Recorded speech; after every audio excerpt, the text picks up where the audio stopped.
Hey, what's good, you all? And welcome to Momentum Mentoring with Mungin. And I am so glad to have you here with us on this afternoon. I am excited to have my wife with me again on this episode. And we are talking about family matters. This is part 2 of this conversation about family mattering. And, mentoring with Mungin is about wisdom for personal growth and successful living. And part of successful living is having a great family dynamic. It's having a great family dynamic. And we kind of left off the last time talking about tools. Right. Talking about tools, how to build a great family dynamic. I'll almost say financial. We're gonna get to that, but how to build a great family dynamic, because you need everything in the toolbox. Correct. You need everything in the toolbox, and we talked about the fact that families don't come with a manual, and so we want to give some different things from a toolbox, some of our experience, some of what we've learned, and just to help you get to the next level. Maybe those of you that are, rearing your children now, those of you that are committing to a family, rather you are at the beginning stages, or rather you're like us, in the next stage. And so, let's talk about toolbox a little bit. Okay. And so we're talking about building family traditions that build us. Building family traditions that build us. And so we think about family traditions because we talked about it last time, how we all bring different aspects from our informative years, from our families. We are a melting pot. We called it a soup the last time. Right. We are a soup of our experiences. And so every parent brings part of their experience into the family, and every family passes something down to their children, rather it's intentional or not. And so when we talk about traditions, we're talking about the fact that we establish routines as a couple. You could call it rhythms. Right. We establish rhythms. We establish routines that shape how our family dynamic will be. And so this world is crazy. Evidently. This world is crazy. And so we need some stability. We need some stability in order that the family can be shapen and groomed so that they can be, each one of the family members can be successful. And so when we were kind of putting this together, we came up with a scripture, and quote the scripture from out of Deuteronomy. Deuteronomy 6 verses 6 and 7 says, "These commandments that I give you today are to be on your hearts. Impress them on your children. Talk about them when you are at home, and when you walk along the road, when you lie down, and when you get up." All right. And so of course, Moses is talking about the commandments of the Lord. And we're not changing the word now. Right. All right, we're not changing the word. But these traditions, you remember when the kids would leave the house. They were going out, and we they were going somewhere. What was that? What was that thing that we would tell the kids? Remember your last name. Remember your last name. In other words, we've taught you. We've taught you who you are. We've taught you the expectations of who you are, because your name carries weight. Your name carries a certain expectation. People are looking for a certain behavior. All of that is built by tradition. We don't like the word, but all that expectation, that behavior, that character is built by tradition. And so we have to understand that for each one of us, God has designed a purpose for us. And out of that purpose, we've got to turn around and design daily routines and intentional habits and intentional traditions, because these traditions and habits is what's going to cause us to have identity. And that's what we're talking about in a day where there's so much instability and where there's such an identity crisis.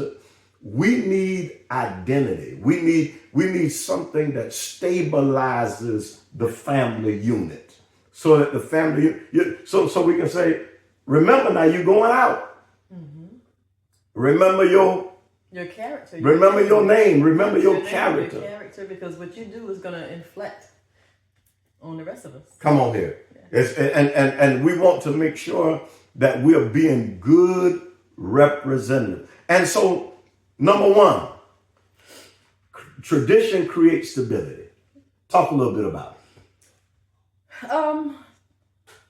Kids will remember things when they're older. They'll remember, whether you were all scattered around the house eating your meal, whether one was upstairs, one was on the front porch, one was in the den watching TV, instead of eating meals as a family, as a unit.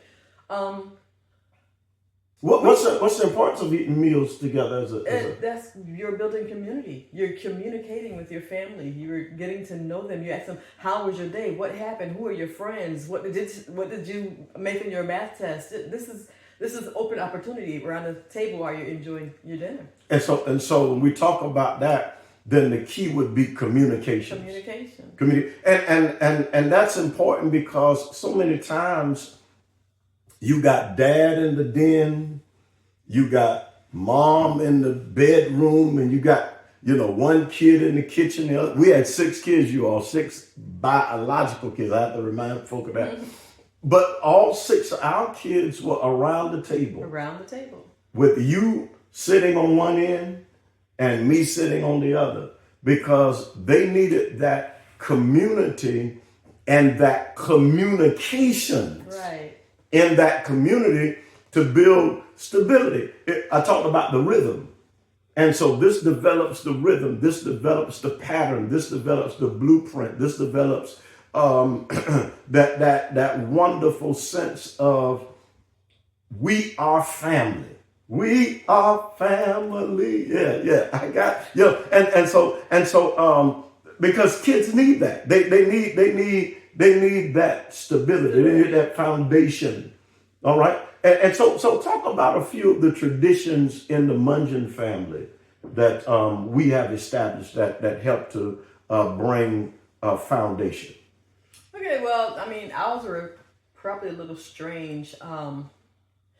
First off, when they were 4, 5, 6 weeks old, we went to church. The minute they were well enough to go, we went. That was tradition. Every single Sunday, Wednesday night Bible study, we were in church. So we started that early on. I also, when each one of the kids were infants, I made up songs for each one. They all had an individual. I am a seed. No. That's C is for cutie pie. Yeah, okay. So they all had their individual songs, and even now, they'll be walking when they come visit us. Zaby, cute and cuddly, Zaby. He gonna kill us. Oh, so lovely. I love Zaby. Yeah. And that was 31 years ago. Wow. Okay. So and then every once in a while, if I see them, I just bust out. It embarrasses them, but then they love it the same. So because they know it's their song. I didn't use the songs weren't duplicates for anybody else. It was their personal song. So that was another tradition. When they got a little older, we would seem like every year we would go to Tennessee for Christmas. They remember that. They also remember you making biscuits. They remember let's see, talk about the claw. You got that from a Jim movie. Carrey did, yeah. The claw, Yeah, they remember that. They love that. Christian also said that y'all used to play aliens in the truck. Oh, my cell phone had, when you turned the light on, it would go, and then the light would come on. And so I would hit the button and told him that I was using my laser to kill the aliens. Wow. Yeah, so different little things like that. They remember going to River Street or near River Street for fireworks. They remember New Year's dinner with the collard greens and the Hoppin' John. Every Sunday afternoon at Mom's house. Yep. Oh, my Lord. Every Sunday at Mother Blanche's house for dinner. They remember, now Talia bought this one, she reminded me, during the winter months when they were younger, it was cold. When they get out of their bathtub, you're a little extra chilly when you get out of the tub, but I would have their towels in the dryer, and so when they were getting out of the tub, I wrapped this warm towel around it. They loved that. So that was tradition too. So and it's just, and the thing about it is, it does not take a whole lot of finances. Because the culture now focuses on money, and I'm gonna tell you something. Money can buy moments. Money can buy moments. You can use money to purchase vacation. But some of our vacations were so inexpensive. I remember one year we couldn't afford a vacation, so we went to Savannah.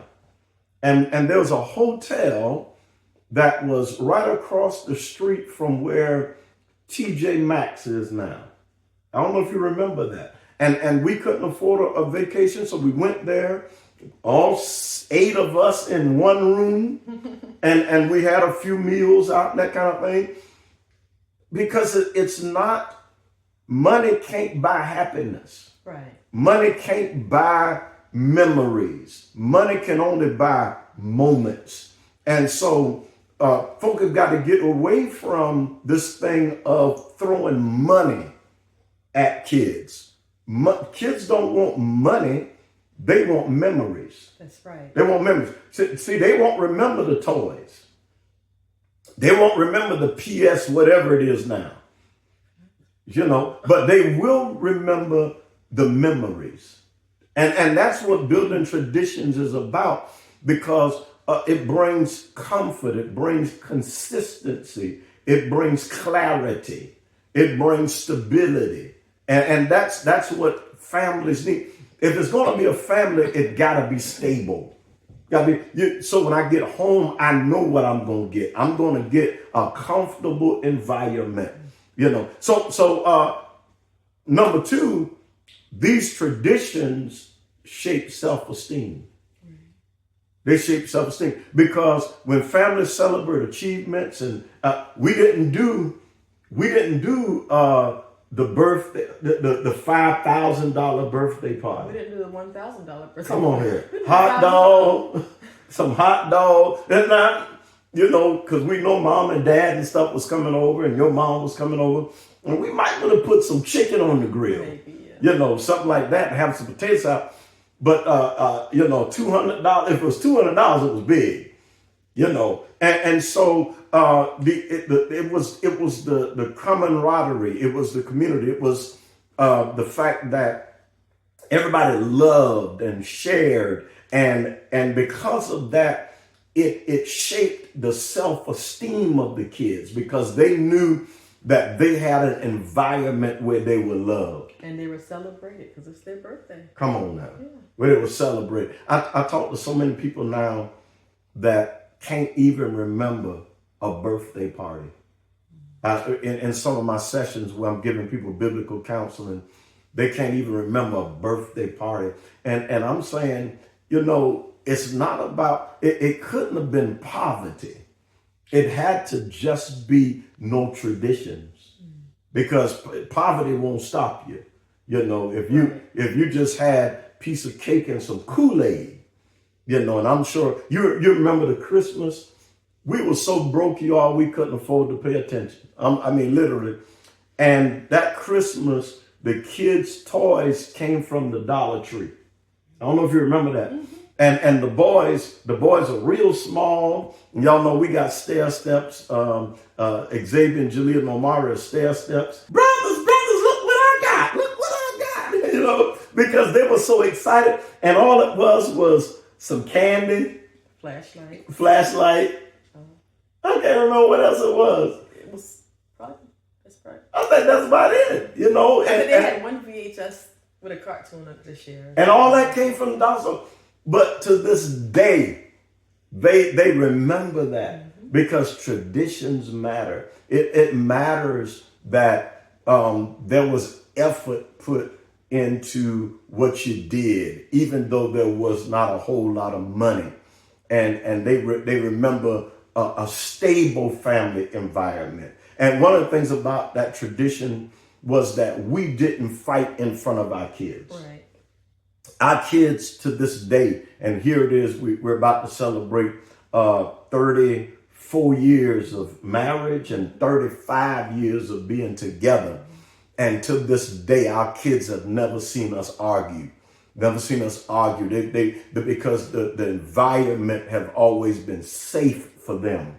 They know that home is a place that they can come and find comfort and safety. And so that builds esteem, that builds character, that builds, a sense of environment, And so did we disagree? Oh, yes. We disagree. And to this day, we disagree about a lot of stuff. But we know how to disagree agreeably. And that's so important. And so our traditions speak to the life of the children and cause them to find identity. And so the last thing is tradition forms identity. And it goes back to what we started with. You're a Mungin. This is your identity. This is where you get who you are. Not only who you are, but why you are, purpose. Because, of course, God calls families. God calls family. You can know, somebody says, I don't know why I'm here. Look at your family. So somebody said, well, you're a preacher. I guess so. I guess so. My father's granddad was a preacher. His grandmama was a preacher. When I look at my mom's dad, he was a preacher, pastor. His brothers were preachers. But come on now. And the worst thing you can do is run from your identity. My wife, what else could she be but a first lady? Her daddy is a preacher.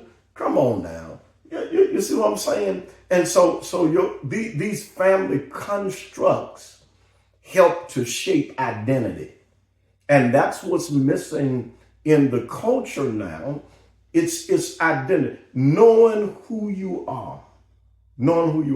And so we were talking because what she did was she called the kids and asked the kids, what did you ask them about the traditions? I asked them what family traditions do they remember. I mean, because it's more on them because they grew up in it. We offered it, but they remember what was attached to them. Yeah. So I asked their opinions on what do they remember our family traditions being. And so we're closing with the same declaration that we made on last week. By God's grace, my family will be healed, strengthened, and rebuilt. The story changes with me. God bless you is our prayer. Heaven smile on you. Peace out. Stay tuned for the promo for this coming Sunday. You don't want to miss it. February 15th, our Let's Talk Love Sunday. Some of what you're getting here now, you'll get it on Sunday. We're going to talk about the blueprint for love on Sunday.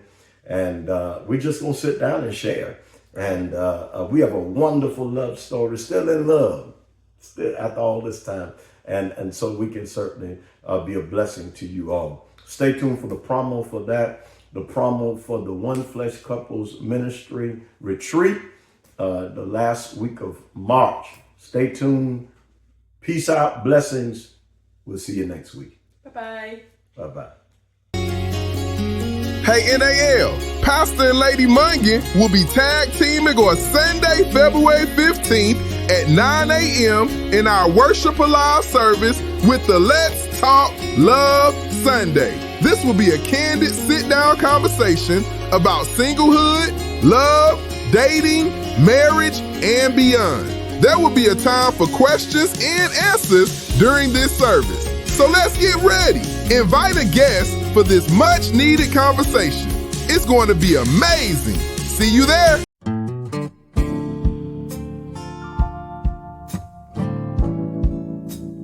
Hey, couples of New Abundant Life Church. Get ready to join Pastor G. Liddell and Lady Michelle Mungin, along with special guests Pastor Addison and Lady Barbara Mitchell for the 2026 One Flesh Couples Ministry Retreat, Friday, March 27th through Sunday, March 29th, 2026 in beautiful Hilton Head, South Carolina at the Hampton Inn and Suites. This year's theme is mending and maximizing relationships. Come connect, grow, and enjoy time together as couples. Expect uplifting, interactive sessions, meaningful fellowship, and plenty of opportunities to relax, laugh, and rekindle your bond. Important details: hotel reservations must be made by March 1st, 2026. Room block is limited. Event registration closes on March 15th, 2026.